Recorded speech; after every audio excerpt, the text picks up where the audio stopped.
Good morning all of you. देखिए girls, हम लोग चर्चा कर रहे हैं राजस्थान चित्रकला।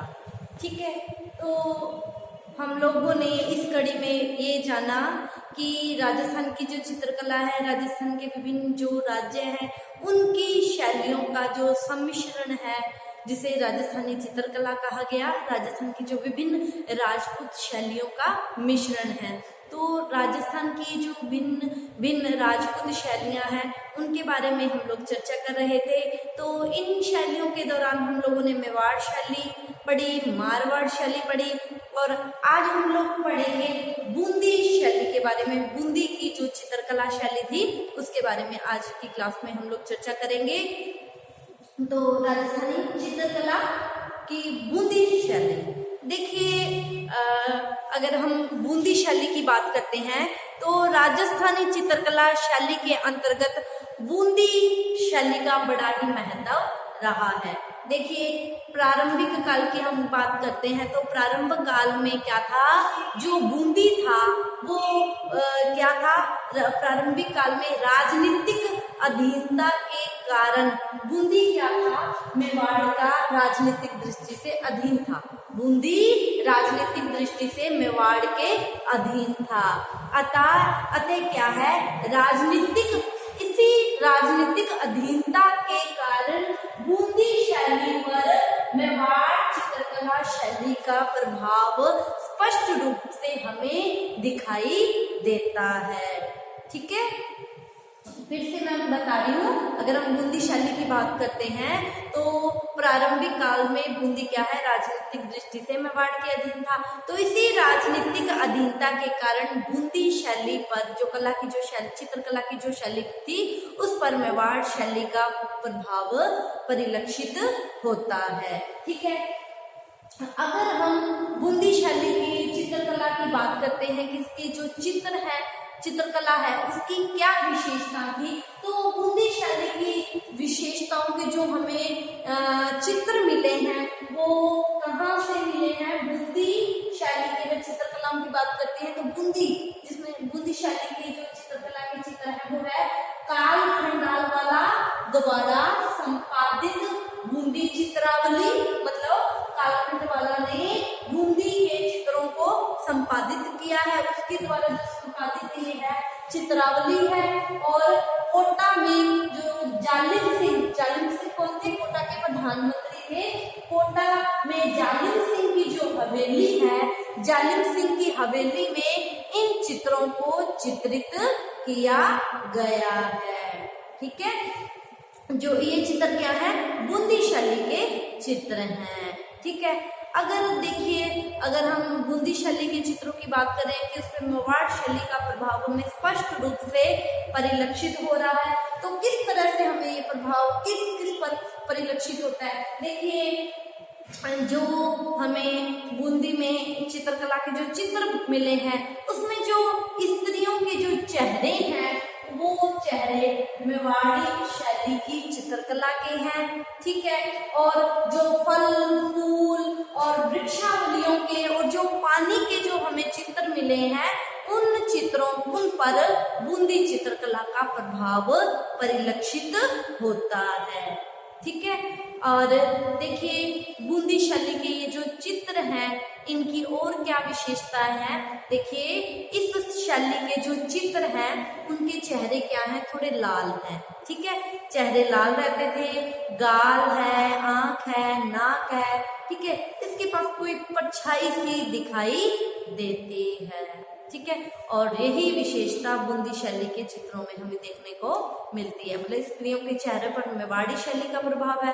ठीक है, स्त्रियों के जो चेहरे हैं वो मेवाड़ी शैली के बने हुए हैं। इसके अलावा वृक्ष है और फल है, फूल है और जो पानी के चित्र हैं वो बूंदी शैली का प्रभाव उस पर दिखाई देता है। चेहरों के पास के चेहरे क्या है, लाल रहते हैं ज्यादा से ज्यादा। ठीक है, और आंख है, गाल है, नाक है, इसके पास कोई परछाई सी दिखाई पड़ती है। ठीक है, ये हम लोगों ने जाना बूंदी शैली के बारे में। अब हम लोग चर्चा कर रहे हैं आज किशनगढ़ शैली के बारे में। ठीक है, किशनगढ़ चित्रकला की शैली। देखिए, अगर हम किशनगढ़ चित्रकला शैली की बात करते हैं तो किशनगढ़ चित्रकला शैली के जो चित्र हैं, सुंदरता की दृष्टि से सबसे ही रोचक जो चित्र हैं वो इसी किशनगढ़ शैली के चित्र हैं।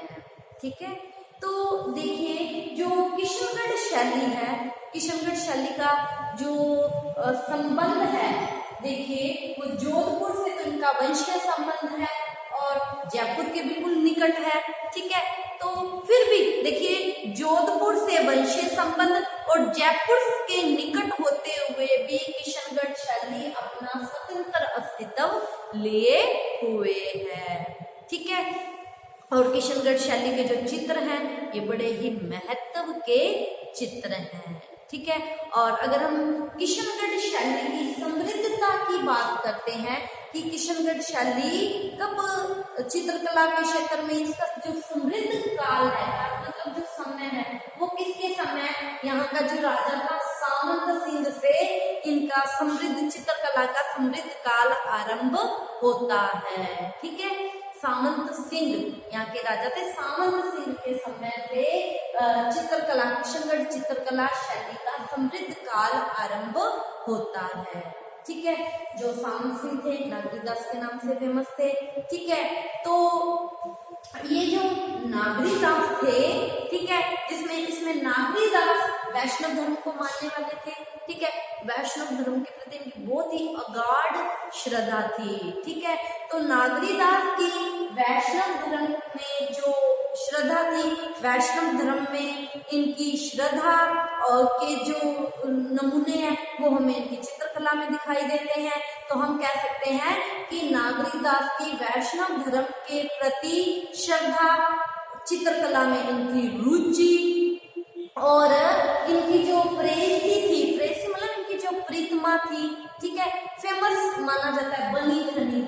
ठीक है, आप लोगों ने सबने नाम सुना होगा और कई बार क्वेश्चन भी सुने होंगे आप लोग, जैसे कंपटीशन के एग्जाम्स में, या पढ़ा होगा बनी ठनी शैली कहाँ की है, तो वही किशनगढ़ की ही ये शैली है। तो उसमें बहुत सारे कई बार छोटा क्वेश्चन भी पूछा जाता है। ठीक है, तो बनी ठनी कौन थी, नागरीदास की प्रीतमा थी। ठीक है, तो इन्होंने अपनी पत्नी, इनकी जो मतलब प्रेयसी थी बनी ठनी से इनका जो प्रेम था वो उसका चित्रकला में सबसे ज्यादा हाथ रहा था, क्योंकि जो बनी ठनी के जो चित्र हैं वो इसी किशनगढ़ शैली में मिलते हैं।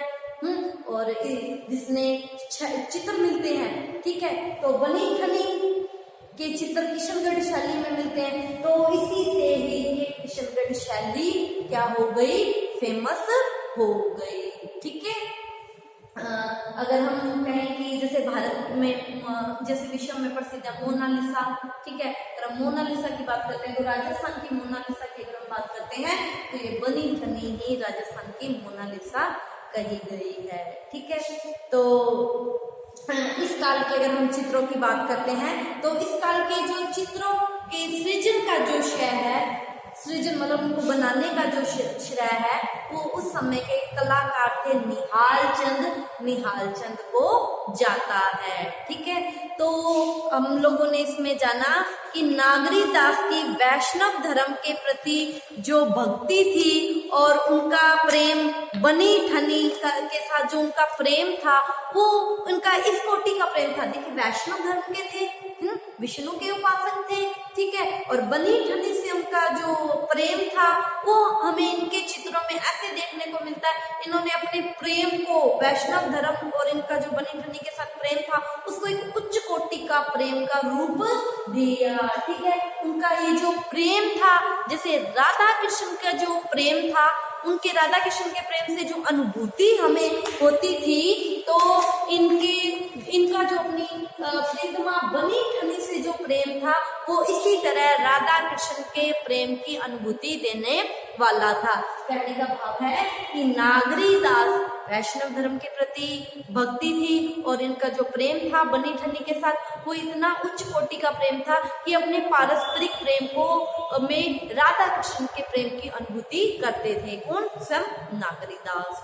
ठीक है, और ये जो किशनगढ़ शैली हम लोग पढ़ रहे हैं, किशनगढ़ शैली के अगर हम चित्रों की बात करते हैं तो इसमें चेहरे क्या दिखाए गए हैं, लंबे, और कद क्या है, ऊंचा है, ठीक है, और नुकीली नाक दिखाई गई है। देखिए फिर से रिपीट कर रही हूँ, चेहरे लंबे हैं, कद ऊंचा है, और नाक क्या दिखाई गई है, नुकीली नाक दिखाई गई है।